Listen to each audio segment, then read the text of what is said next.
Israel ने अपने पहले ही हमले में जिस तरह से ईरान के सुप्रीम लीडर खमेनी को मार गिराया, उसकी किसी ने कल्पना नहीं की थी कि पहले ही दिन इतनी बड़ी सफलता अमेरिका और इजराइल को मिल जाएगी कि खमेनी की वो हत्या कर देंगे।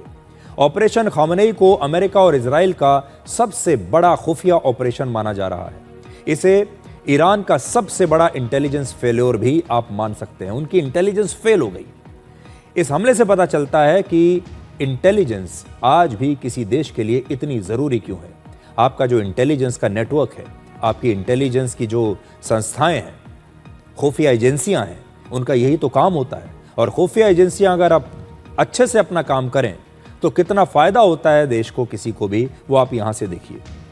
86 वर्ष के आयतुल्लाह अली खामेनी पिछले 37 वर्षों से ईरान के सुप्रीम लीडर थे और वो हमेशा ईरान की सबसे ताकतवर force Islamic revolutionary guard core के 3 लेयर के सुरक्षा चक्र में रहते थे। 3 लेयर, एक भी नहीं। अमेरिका की खुफिया एजेंसी CIA खामेनी के रूटीन और उनके ठिकानों पर बहुत समय से नज़र बनाए हुए थी। खामेनी कहाँ जाते हैं, उनकी हर मूवमेंट को ट्रैक किया जा रहा था और इसके आधार पर खामेनी का एक पैटर्न ऑफ लाइफ तैयार किया गया। पैटर्न ऑफ लाइफ एक ऐसी खुफिया टेक्नोलॉजी है, तकनीक है, जिसमें किसी व्यक्ति की दिनचर्या, उसकी आदतें और उसके व्यवहार को लंबे समय तक स्टडी किया जाता है। उसे ट्रैक करके उसका एक जीवन का एक नक्शा तैयार किया जाता है, जिसके आधार पर उस व्यक्ति पर हमला करना बहुत आसान हो जाता है।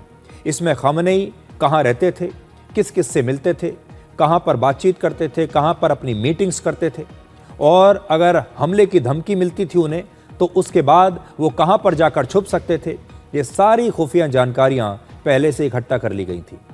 खामेनी के साथ ईरान के उन सीनियर पॉलिटिकल और मिलिट्री लीडर्स की भी निगरानी चल रही थी जो खामेनी के साथ एक ही जगह पर मीटिंग करने के लिए इकट्ठा होते थे। और 28 फरवरी को एक ऐसा मौका आया जब खामेनी और उनके सबसे सीनियर अधिकारी और लीडर्स तेहरान में ही एक कंपाउंड में अलग अलग स्थानों पर मौजूद थे और वो बैठक करने वाले थे। और इसी कंपाउंड में खामेनी के अलावा राष्ट्रपति और राष्ट्रीय सुरक्षा मंत्रालय का दफ्तर भी है। खामेनी किसी भी हमले के खतरे से बचने के लिए रात की बजाय दिन के समय अपने आप को ज़्यादा सुरक्षित महसूस करते थे। उन्हें लगता था कि जब भी हमला होगा वो रात में होगा, तो वो दिन में थोड़े से रिलैक्स हो जाते थे, सुरक्षित महसूस करते थे। और इसी बात का फ़ायदा अमेरिका और इजराइल ने उठाया।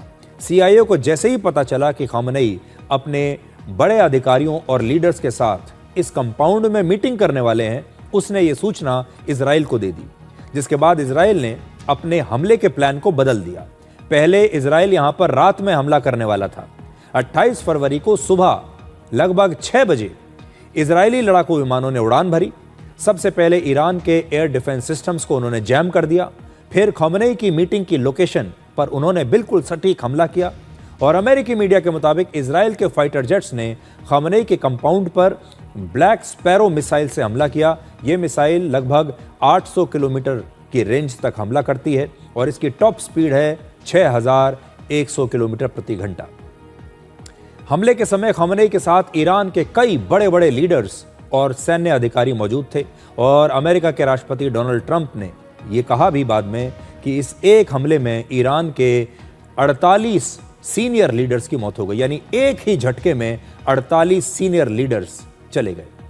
राष्ट्रपति ट्रंप अमेरिका से लगातार ईरान में हो रहे इस हमले पर नज़र रखे हुए हैं। वो अमेरिका में हैं लेकिन सब चीज़ें लगातार देख रहे हैं। खामेनी के साथ ही उनकी बेटी, उनके दामाद और उनकी पोती की भी मौत हो गई। और इस हमले में घायल खामेनी की पत्नी का भी आज निधन हो गया। यानी खामेनी का जो